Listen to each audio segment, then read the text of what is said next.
Assalamualaikum warahmatullahi wabarakatuh. Hari ini kita melanjutkan materi terkait dengan software especially adalah software product line. Materi ini sudah dipersiapkan oleh almarhum Mbak Bayu, di mana beliau sudah mengambil materi dari software product line, engineering foundation, principle. Nah, ide utamanya adalah selalu bicara bahwa product line engineering itu mungkin dilakukan. Jadi kalau kita lihat ada beberapa contoh yaitu yang dilakukan oleh di Ford, di mana Ford itu melakukan yang namanya T-series atau model T, di mana dia membuat sekian banyak variasi. Nah, yang jadi menarik adalah apakah itu dibangun satu persatu atau yaitu yang kita nyebut adalah individual productions atau sebenarnya dilakukan dengan cara mass productions, yaitu sekali buat banyak, tapi kalau bervariasi model itu bagaimana menghandle yang namanya variasi seperti itu. Oke, nah ini yang harus kita pahami, apakah bagaimana cost per produknya dan bagaimana waktu time to marketnya. Lalu karena pertanyaan berikutnya, kalau ada customer yang minta customization, selalu effortnya seperti apa? Nah ini yang kita kadang-kadang juga harus mulai pikirkan bagaimana kita belajar dari experience yang sudah didapat oleh Ford. Jadi kalau kita bisa lihat di sini, Ford Production tuh di sini. Ini ada sebuah product line pada waktu itu. Kita lihat bahwa roofnya, customizationnya ada berbeda. Tapi sebenarnya proses pembuatannya adalah sebuah proses pembuatan yang massal dan bukan proses pembuatan satu persatu. Nah, lalu kita bisa lihat, nanti mungkin ada diskusi bahwa memang mungkin ongkos developmentnya bagaimana, time to marketnya bagaimana, ongkos untuk memperbanyaknya atau memanufaktur itu bagaimana. Nah, tapi sekali lagi kita harus tahu bahwa kasus di Ford itu adalah industri manufaktur dan bukan industri software. Kita bisa lihat di sini, mungkin kita bisa lihat dari sini ada sebuah commonality, tapi ada juga hal-hal yang berbeda. Ya. Tapi ada commonnya. Oke, nah inilah yang orang mulai belajar bahwa ini yang disebut dengan product line. Kamu naruh sebuah line of productions, di mana kamu bisa memproduksi sekian banyak variasi dari produk yang punya satu base produk. Kita lihat di sini ada sedikitnya 6 tipe produk dari Ford. Tergantung ada roofnya lah, ada yang pakai open semi convertible kah, atau permanent roof seperti ini, atau pure ini. Nah, proses customization itu hal yang penting dilakukan, tapi jangan sampai time to market dari setiap jenis dari T-series ini lama untuk di-develop selama nyampe ke Lalu kita juga harus lihat adalah pertanyaan berikutnya adalah, waduh, kalau kita harus bikin 6 series, maka harus proses engineering 6 kali. Nah, ini yang jadi pertanyaan bahwa banyak orang bahwa tidak setuju dengan melakukan, yaitu tadi, tailor-made one by one tipe produk. Oke. Idenya adalah selalu simple, adalah sebenarnya kamu punya satu base products, nanti kamu turunkan menjadi sekian banyak ini. Sehingga apa? Ongkos engineeringnya, ongkos pengembangan produknya itu makin hari makin turun karena itu dianggap sebagai satu cost, yaitu base product. Habis itu setiap kali kamu melakukan penambahan seperti ini, atau penambahan seperti ini, itu sebenarnya masih within the same base product.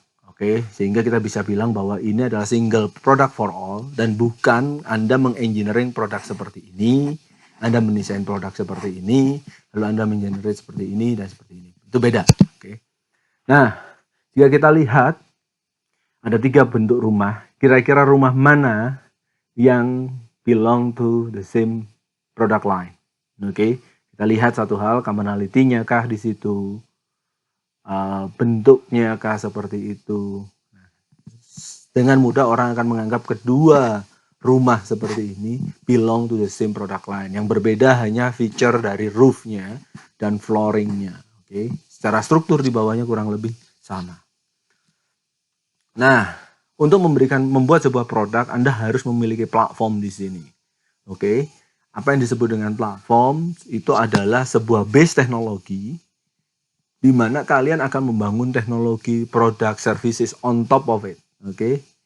Dan ini menjadi yang namanya prerequisite dari sebuah yang namanya mass customizations atau sebuah yang namanya mass productions. Oke. Jadi nanti dari platform tersebut akan dilakukan customizations yang bisa digunakan untuk sesuai dengan kebutuhan orang. Mengcustom itu bisa jadi one to one market atau tergantung dari segmented market. Jadi kalau kita bisa lihat di industri mobil contohnya, Anda punya Innova itu ada sekian series. Masing-masing punya segmen market yang berbeda-beda tergantung dari kekuatan dan kebutuhan, daya beli dan kebutuhan dari setiap target marketnya. Nah ini adalah dianggap atau kalau yang ekstrim sekalipun model-model Rolls Royce, setiap pengguna itu boleh minta customization, setiap pembeli. Nah itu mass customization yang berbeda. Tapi yang namanya produk dari Rolls Royce itu akan selalu belong to the very same product line. Nah, lalu supaya ya yang repot adalah Anda harus melakukan yang namanya planning dengan benar untuk mengakomodir different type of products. Oke. Jadi kalau kita bicara tadi di kasus auto panel seperti apa, suspension seperti apa, rocker panelnya kayak gimana, nanti steering wheelnya seperti apa. Kalaupun engine-nya ada yang berbeda, kayak Innova ada yang diesel, ada yang bensin. Nah, prosesnya berarti harus platformnya harus mengakomodasi perbedaan engine seperti itu. Nah, lalu desainnya seperti apa? Apakah proses gearnya itu berbeda? Nah, ini yang kita harus perhatikan. Kalaupun berbeda berarti harus mudah untuk di-replace, mudah untuk positioning dan kawan-kawan. Oke. The platform approach ya, itu akan mengenable yang namanya large variety of product dan mereduce yang namanya cost in the same time. Karena apa? Yaitu tadi Anda menyediakan yang namanya common untuk sekian banyak produk. Oke. Dan kalau kamu ganti sedikit-sedikit dan bikin variasi on top of it, itu masih oke. Tapi kok reduce cost? Ya bener lah, karena ini adalah produk yang sama untuk seluruh produk lain, maka ongkos manufacture dan engineeringnya jadi lebih murah karena ada volume, lalu ada yang namanya fixed cost, itu akan dibagi terhadap seluruh produk. Oke, jadi kalau kita bisa lihat seperti itu.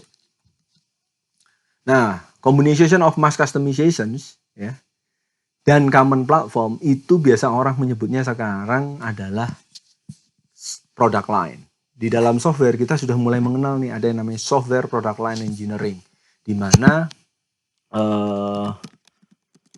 kita bisa lihat ada sebuah produk yang punya commonality, punya yang namanya combinations dari produk dan digunakan oleh banyak pengguna. Jadi kalau saya selalu memberikan contoh itu, kalau kita bisa lihat adalah contohnya adalah di Eclipse gitu ya.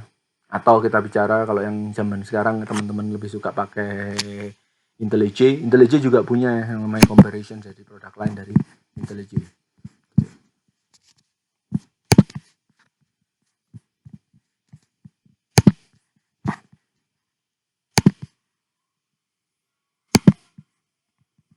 Jadi kalau kita lihat di Eclipse, ini adalah sebuah produk lain dari Eclipse. Oke. Di mana Eclipse itu mempunyai satu produk base, lalu dia akan membagi pakai produk komponen itu ke dalam produk lain. Jadi kalau kamu lihat yang namanya C# developer sama Enterprise Java developer tentunya punya kebutuhan yang berbeda, begitu juga PHP ataupun even JavaScript developer. Oke. Tapi mereka punya satu base yang sama yang bisa dipakai dan dibagi pakai oleh sekian banyak pengguna atau yang lain. Oke.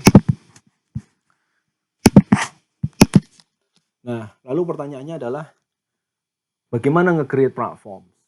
Nah, ini memang biasanya kalau di kuliah PBD kalian selalu bicara bagaimana membangun on top of a platform. Nah, sekarang kalian harus lihat bagaimana kalian membangun sebuah platform. Supaya apa? Bisa mass customizations.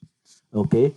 Lalu punya commonality dan bisa di untuk mengakomodasi yang namanya differences. Di sini akan mengintroduce yang namanya flexibility, yaitu dan variability. Flexibility itu adalah kemudahan untuk berubah, lalu variability itu mengakomodasi sekian banyak variasi. Nah, itu yang kita harus lihat. Lalu ada yang namanya sharing platform, yaitu tentunya kalau kita bicara platform pasti harus di-share antar semua produk lain. Lalu yang menarik adalah sebenarnya organizing the company, your organization. Karena proses modelnya, standarnya, policy-nya, workflow-nya itu akan jadi berbeda. Karena akan ada unit yang membangun platforms, ada produk, ada dev team yang akan membangun sebuah produk. Oke, jadi harus ada dua itu karena yaitu tadi kalau kita bicara itu digabung menjadi satu, prosesnya akan jadi jauh lebih repot lagi dan mungkin susah. Flexibility di sini must sufficiently adapt to fit with different systems produced in the product line. Oke.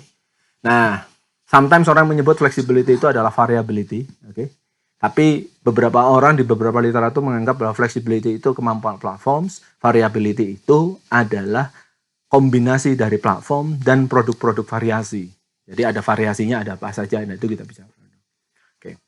Flexibility ya pasti punya yang namanya batasan, constraints tentunya. Tidak ada yang namanya absolute flexibility. Dan yang namanya flexibility itu adalah prerequisite untuk kalian produk lain yang bisa mendukung yang namanya mass customizations. Oke.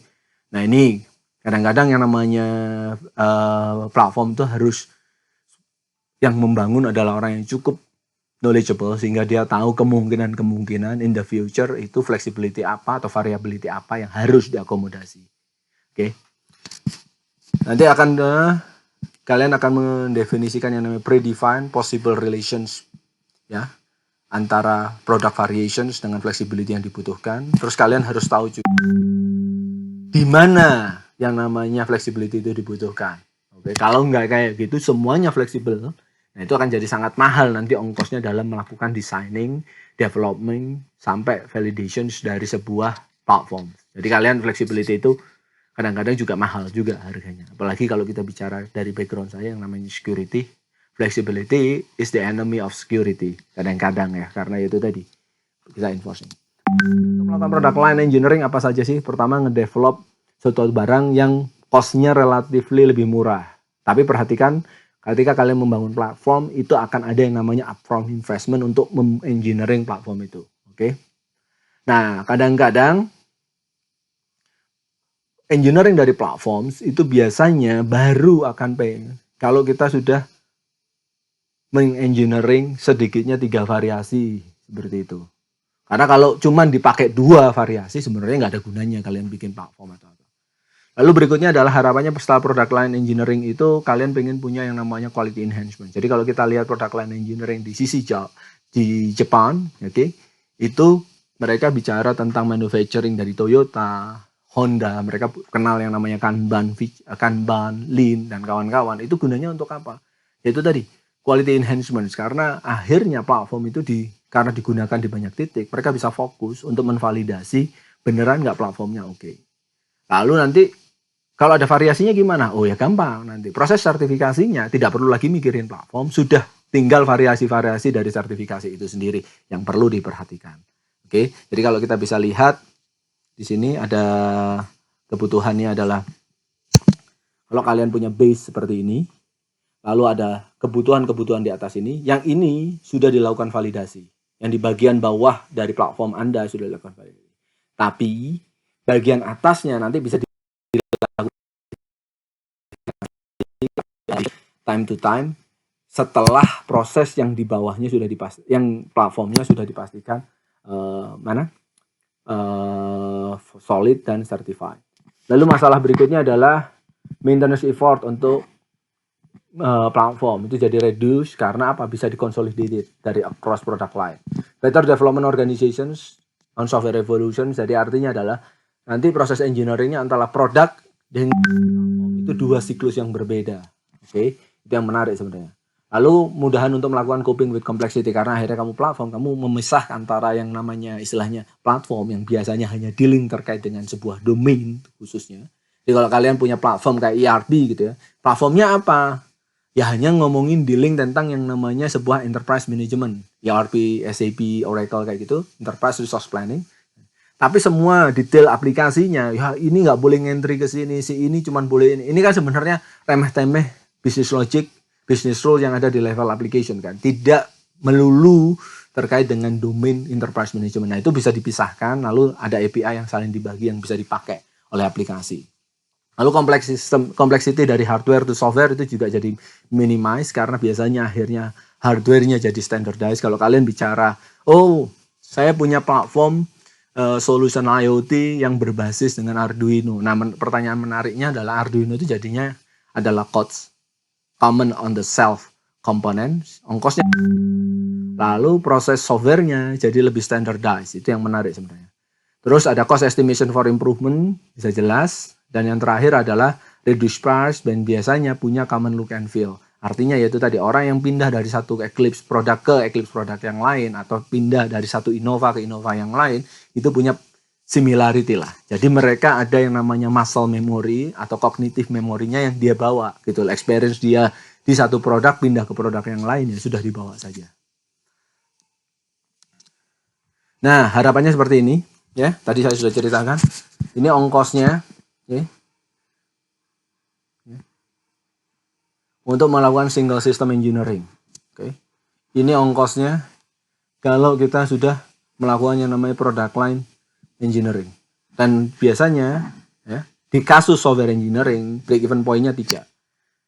Okay. Tapi kalau kalian di industri manufaktur yang nggak tinggal jualan 3 kali Innova maka sudah break even point. Nggak, Anda harus jualan ratusan Innova. Atau sukses di dalam 3 produk line dari Innova, seri G, seri V, Venturer. Nah, sukses baru itu break even point. Oke, jadi harus dipahami arti dan itu hanya sangat kasuistik di software engineering saja.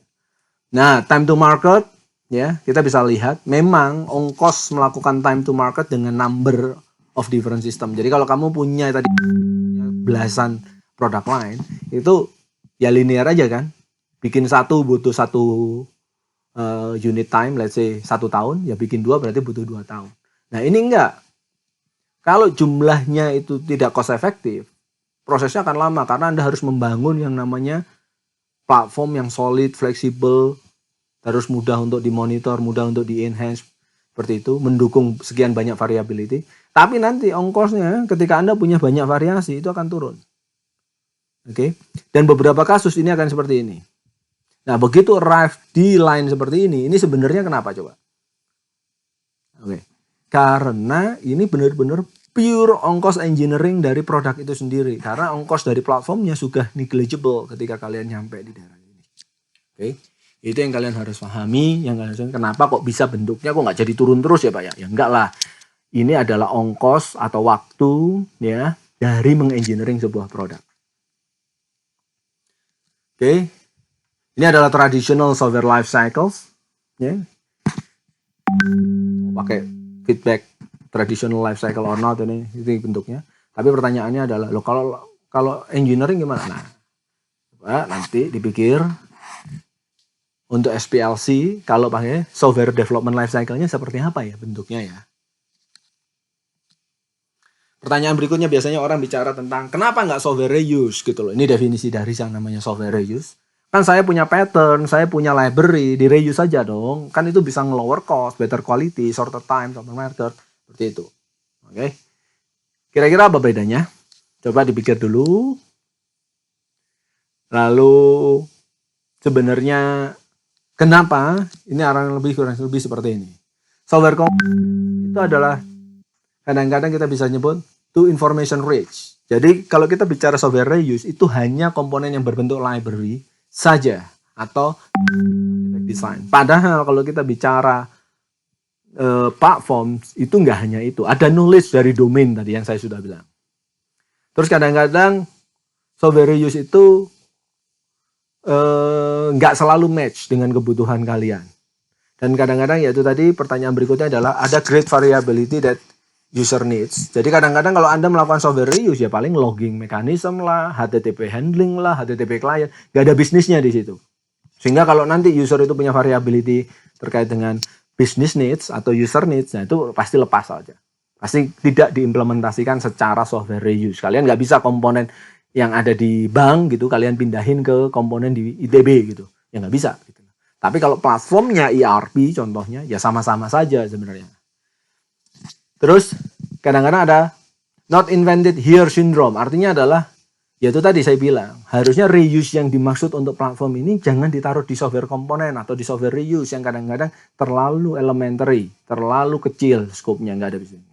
Oke. Lalu ada isu arsitek harus dilakukan di platform, di tempat yang lebih tinggi lagi. Karena kamu bisa bilang bahwa ketika saya membangun sebuah platform, oke, sebenarnya ya, ketika kalian punya sebuah platform, sebenarnya kalian akan punya sekian banyak komponen di sini. Oke. Nah, komponen ini sebenarnya tadi kalau kalian mau mereuse dalam konteks software product line, jangan kamu implementasikan di bawah sini. Jadikan itu bungkus jadi satu platform sehingga bisa dikonsum oleh aplikasi yang di atas itu. Not invented here itu maksudnya di situ.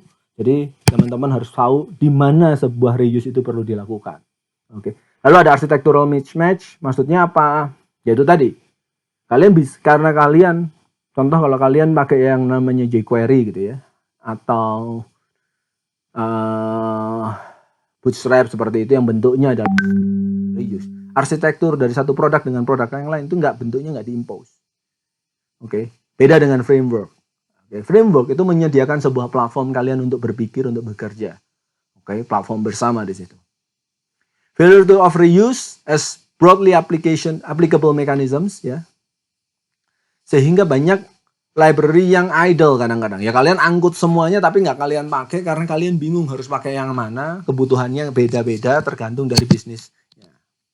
Terus salah juga software product with no standard arsitektur. Tadi yang saya bilang ya. Kalau kalian bicara mobil Innova itu ada arsitektur yang serupa. Yaitu chassisnya, yaitu yang namanya shock breakernya seperti apa dan kawan-kawan. Gitu. Kalau kita bicara di cottage industries ada yang namanya komponen parts yang sudah standardized, oke? Okay? Jadi kalau kalian bicara di car industry itu adalah 98% barang itu sudah ada. Mereka tinggal mengengineering another 2%. Lalu pertanyaan berikutnya, lalu di assemble-nya yang akan menjadi hal-hal yang perlu dipikirkan berikutnya. Kalau di kita kan justru kebanyakan adalah justru kode yang kita bawa. Karena apa? Kita nggak punya platform.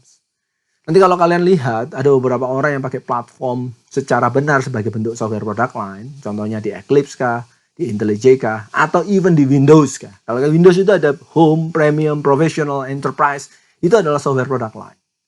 Code base-nya satu. Oke.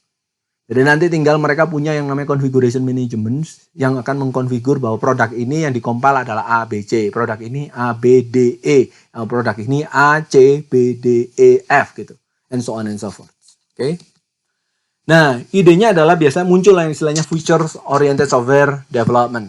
Ini Sven Apple and Christians ya di buku jurnal di Object Technology. Idenya adalah gini.